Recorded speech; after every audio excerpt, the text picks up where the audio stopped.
શું છાતીમાં ડાબી બાજુ થતો દુખાવો હંમેશા હાર્ટ એટેક જ હોય છે?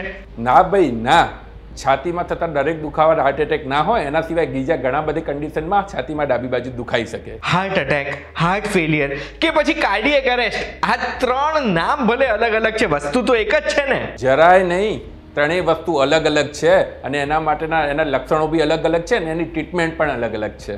એક વખત માની લો મને હાર્ટ એટેક આવી જાય છે, એના પછી મારે જીવનભર કમ્પલસરી આરામ જ કરવો પડશે ને? ના, જરાય નહીં. તમે કોઈ ડોક્ટરના ગાઈડન્સની અંદર પાછા તમારે બેક ટુ નોર્મલ રૂટીન લાઈફમાં જઈ શકો છો. મને જ્યારે લાગે કે હૃદયમાં કઈ પ્રોબ્લેમ છે એટલી વખત હું એન્જિયોગ્રાફી કરાવી દઉં તો વાંધો નહીં ને?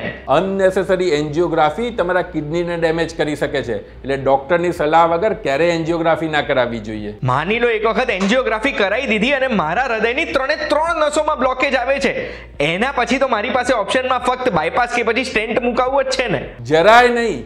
EECP જેવો એક નોન ઇન્વેઝિવ ઓપ્શન બી છે કે જેનાથી તમારી હાર્ટની કોલેટરલ્સ નાની નસો ખુલી જાય છે.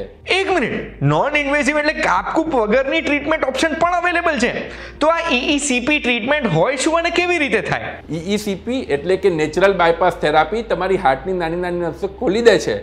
જે વસ્તુને સમજતા અમને 10 વર્ષ લાગ્યા છે એ તમારે 10 સેકન્ડમાં સમજવું છે. જુઓ આખો વિડીયો.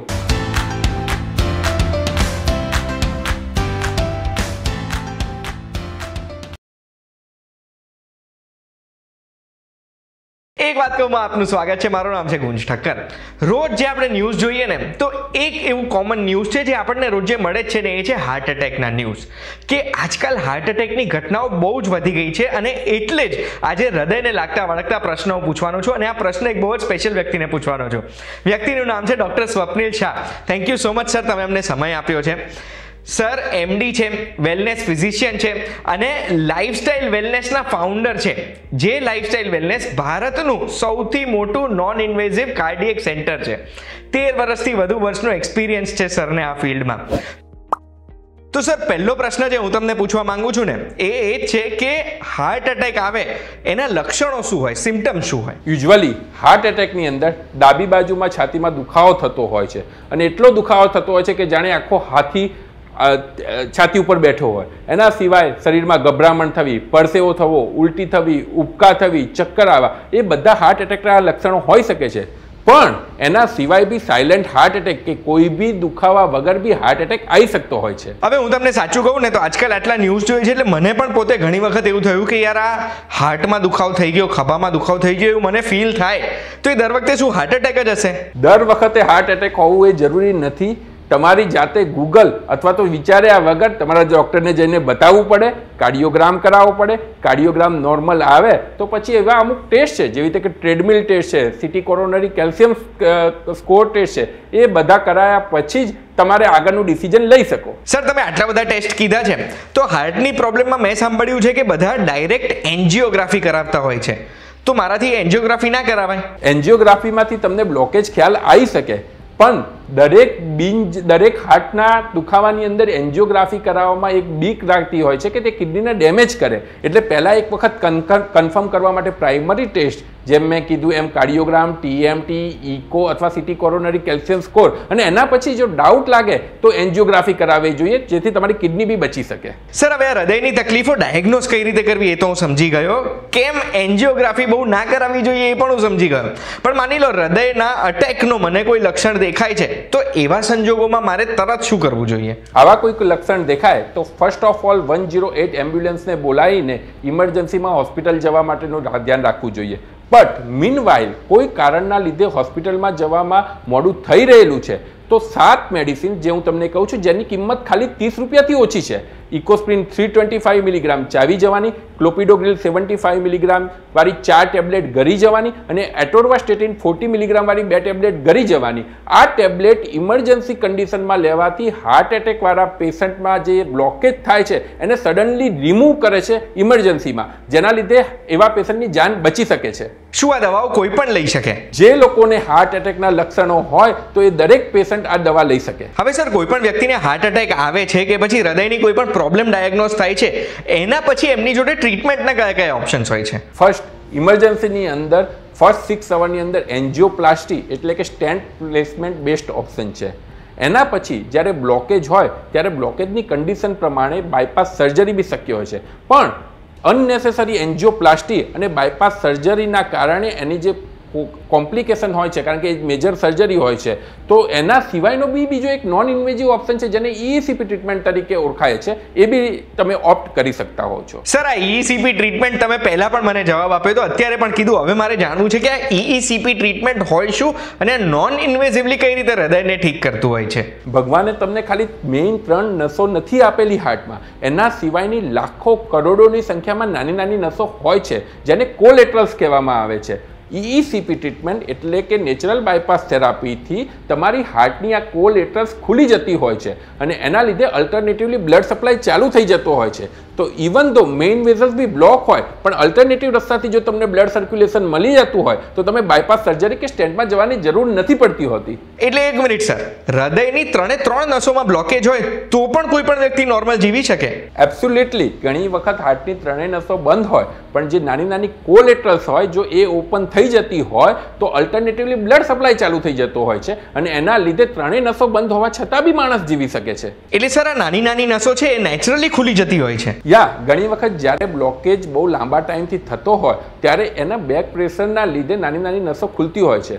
તમે જો રેગ્યુલરલી એક્સરસાઇઝ કરતા હોય, મેડિટેશન કરતા હોય, યોગા કરતા હોય, રનિંગ કરતા હોય તો બી તમારી હાર્ટની એ નાની નસો ખુલી શકતી હોય છે. જે EECP ટ્રીટમેન્ટ છે એનાથી આ 1000 ગણી સંખ્યામાં ખુલતી હોય છે. હાર્ટનું પમ્પિંગ ઘણી વખત હાર્ટ એટેક પછી ઘટી જતું હોય છે પણ એના સિવાય કોરોના છે, ડેન્ગ્યુ છે, અમુક જાતની મેડિસિન્સ છે અથવા તો પોસ્ટપાર્ટમ પ્રેગ્નન્સી પછી બી હાર્ટનું પમ્પિંગ ઘટતું હોય છે. એ ઘટેલા પમ્પિંગને નોર્મલ કરવા માટે અથવા વધારવા માટે બી EECP ટ્રીટમેન્ટનો ઓપ્શન લઈ શકો છો. તો પછી આ EECP ટ્રીટમેન્ટ કઈ રીતે થતી હોય છે સર? એની પ્રોસેસ શું છે? બેઝિકલી આ 40 દિવસનો કોર્સ છે. અમારા ત્યાં જે કાર્ડિયાક રિહેબિલિટેશન થતું હોય છે તેમાં એનો એક EECP પાર્ટ છે જેની અંદર પેશન્ટે 40 દિવસ માટે આવવાનું હોય છે. એને એક EECP બેડનું મશીન આવતું હોય છે, એના ઉપર સુવાડવામાં આવે છે. જ્યારે હાર્ટ રિલેક્સ થાય ત્યારે સામેથી કાઉન્ટર પલ્સેશન આવતું હોય છે અને એનાથી કાર્ડિયાક રિધમની સાથે મશીનના કારણે તમારી હાર્ટની નાની નાની નસો ખુલી જતી હોય છે. આ બેઝિક ડિટેલ તો મેં તમને આપી, પણ જો આખી પ્રોસિજર સમજવી હોય તો અમારા યુટ્યુબ ચેનલ ઉપર એના વિડીયો અવેલેબલ છે, તમે જોઈ શકો છો. આના ફાયદા શું છે સર આ ટ્રીટમેન્ટના? ફર્સ્ટ ઓફ ઓલ, આ એક નોન ઇન્વેઝિવ ટ્રીટમેન્ટ છે, એમાં કોઈ વાટકૂપ બાયપાસની જરૂર નથી પડતી હતી. Second of all, it's the cost effective compare to bypass surgery અને એન્જિયોપ્લાસ્ટી કરતાં એની કોસ્ટ ઘણી ઓછી છે.